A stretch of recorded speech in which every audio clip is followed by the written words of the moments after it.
اعوذ باللہ من الشیطان الرجیم پناہ مانگتا ہوں میں اللہ کی شیطان مردود سے۔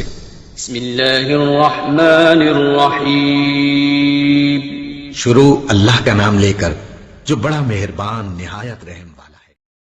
رسول اللہ صلی اللہ علیہ وسلم جب مدینہ تشریف لائے تو پہلے اپنی نانہال اترے جو انصار تھے، اور وہاں آپ نے 16 یا 17 ماہ بیت المقدس کی طرف منہ کر کے نماز پڑھی، اور آپ کی خواہش تھی کہ آپ کا قبلہ بیت اللہ کی طرف ہو۔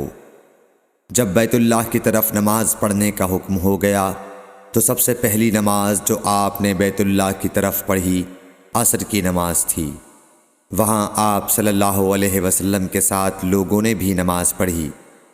پھر آپ کے ساتھ نماز پڑھنے والوں سے ایک آدمی نکلا اور اس کا مسجد بنی حارثہ کی طرف گزر ہوا تو وہ لوگ رکوع میں تھے۔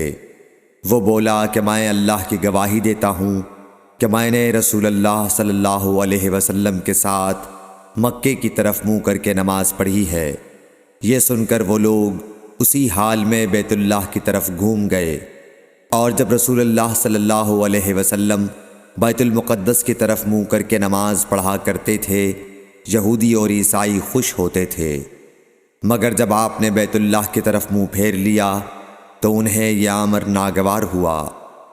زہیر ایک راوی کہتے ہیں کہ ہم سے ابو اسحاق نے برا سے یہ حدیث بھی نقل کی ہے کہ قبلہ کی تبدیلی سے پہلے کچھ مسلمان انتقال کر چکے تھے، تو ہمیں یہ معلوم نہ ہو سکا کہ ان کی نمازوں کے بارے میں کیا کہیں۔ تب اللہ نے یہ آیت نازل کی، وَمَا كَانَ اللَّهُ لِيُضِيعَ إِيمَانَكُمْ، سورہ بقرہ آیت نمبر 143، صحیح بخاری حدیث نمبر 40۔